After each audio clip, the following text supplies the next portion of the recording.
Hi crafty friends, I am back with a process video. This is for Feed Your Craft and I'm using the August kit, which is mostly magic and it's Brandy Kincaid.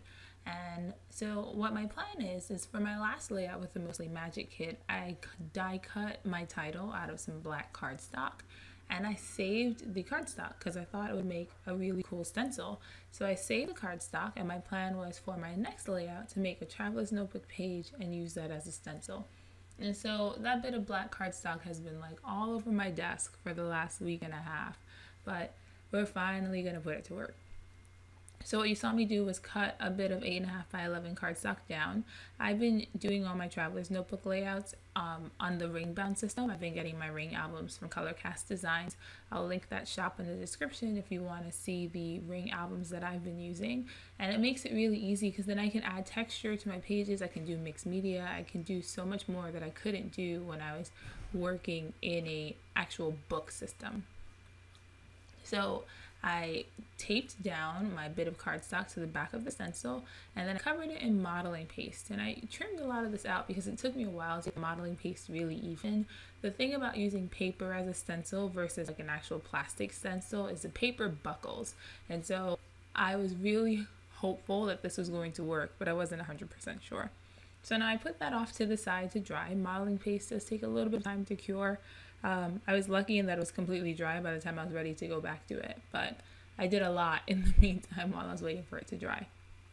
So here I'm sorting through my cards, trying to figure out what card I want to use. So my plan was I have those two pictures of ice cream and I didn't know which photo I was going to use. One is like dead center, one is skewed a little bit to the right. So I printed both of them.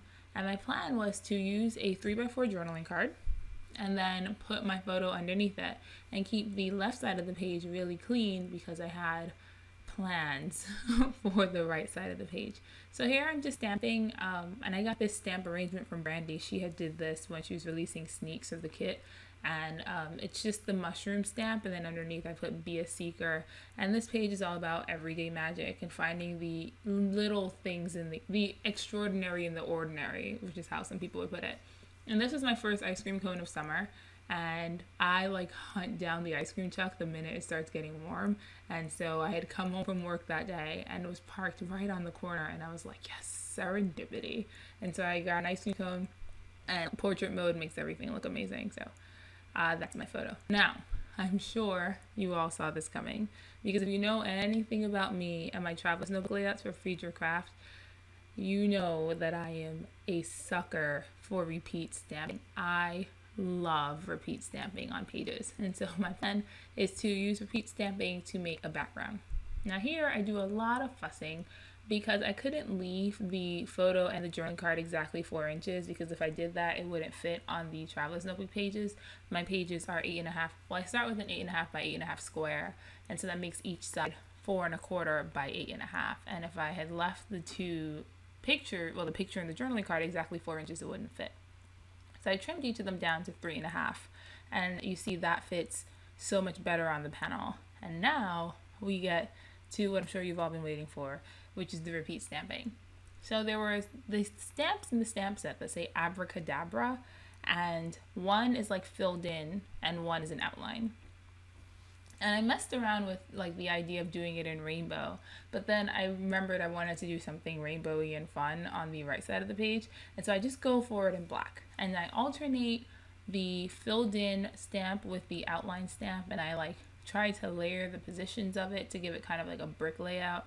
I didn't want it to be like perfect rows of stamping. Like that's not what my end game was. So you see I've just started to layer my rows of stamping slowly but surely, and this took me, I want to say about 10 or so minutes to do the whole page, which I don't mind because I put music on in the background and I like repeat stamping. I like the way it looks and I just like stamping. I never thought I would be a stamper, but just being on the Feed Your Craft design team and playing with all the stamps that Elise and Brandy release have definitely made me a lot more of a stamper. And there you got to see a little bit of my inky fingers. I am not a neat stamper at all. If I ever stamping, I end up wearing ink, and I've been using the Ranger archival inks because they're waterproof, and I never know I'm going to cover pages in water after I finish the stamping.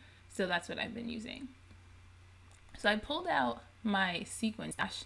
I actually have them in like these little bead cases so they stay really well separated and they don't fall apart. And my plan is to cover this in ink sprays and then put sequins. So the inks I used Tim Holtz Abandoned Coral, and then the rest are dilutions. I used Pure Sunshine, Fresh Lime, Calypso Teal, and what's this one?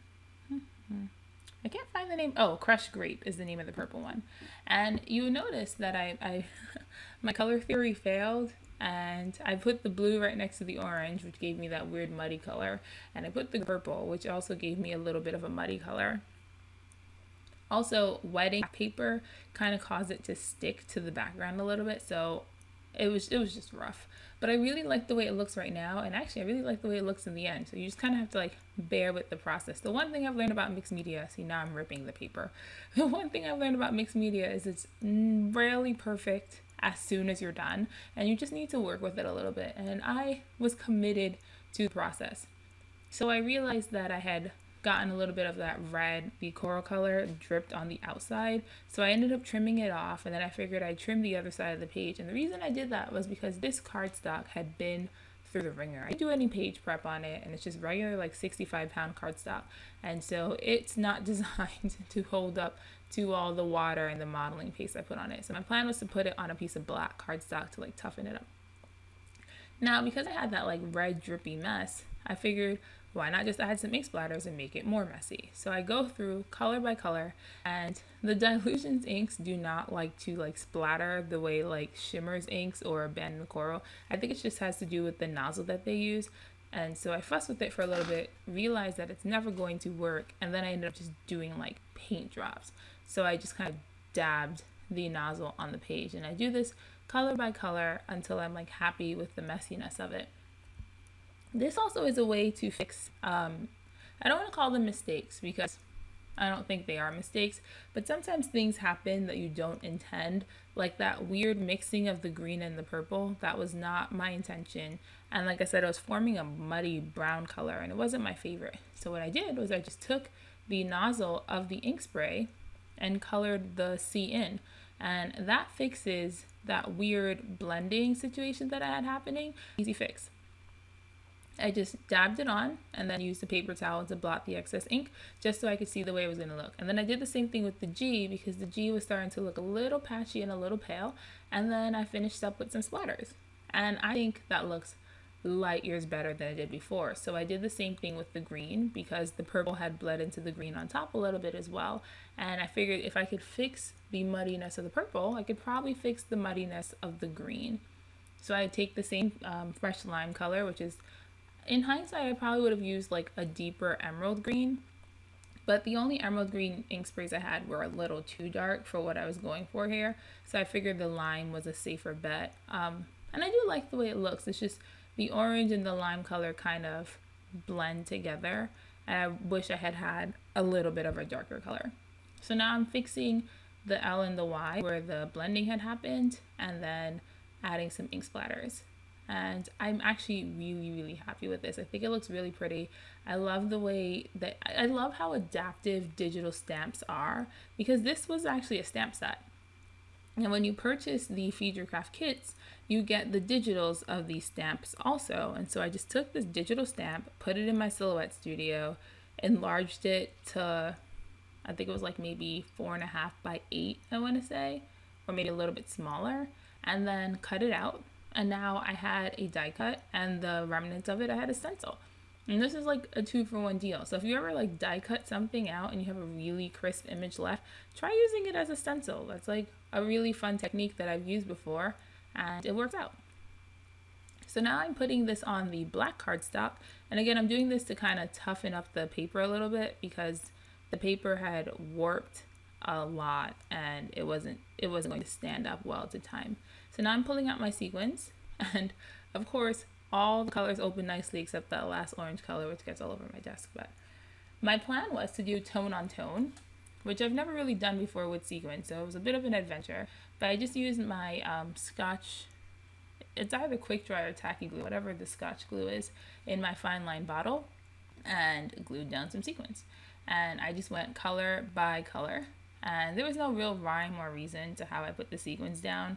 I didn't have like a plan or like design theory. I used the sequins to cover up some of like the rougher edges from lifting the black paper off the modeling paste. Like in some places the modeling paste peeled a bit and it wasn't like really crisp looking, so I used the sequins to clean that. Aside from that, there wasn't any real like thought process. So I just kind of trimmed this out and edited ahead because it's really just sticking sequins down and making it as messy but contained. I like to say my scrapbooking is a contained mess. I don't know if that's always true, but that is the end game, to have a contained mess. So that's the right side done, and now you see the way it looks next to the left side. So my plan was to skip backing my photo and everything else because there was already so much happening on the page, and I didn't want to back the photo and then cover up more of the stamping. So I just put the papers, the journaling card, and the photo straight on the page.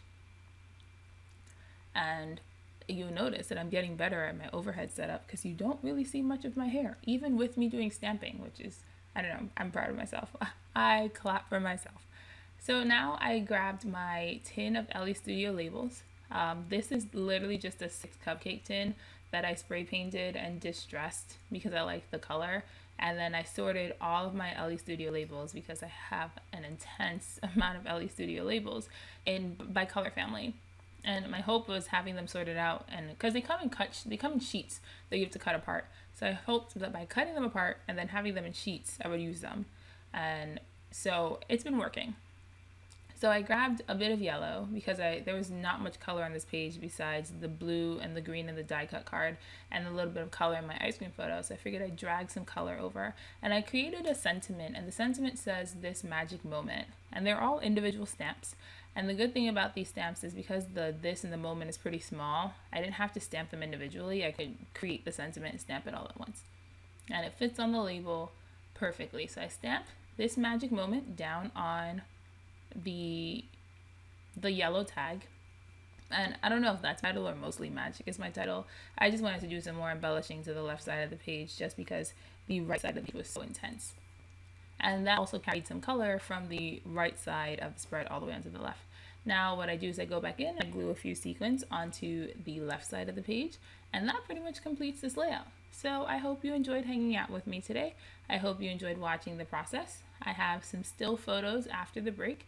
I hope you consider liking and commenting and subscribing and hanging out with me more. I have lots of content planned, and also don't forget to feature craft and see if you can grab the kit for yourself. It's perfect for documenting everyday stories, and you won't be disappointed if you do so. As always, stay crafty, friends, and have a great day.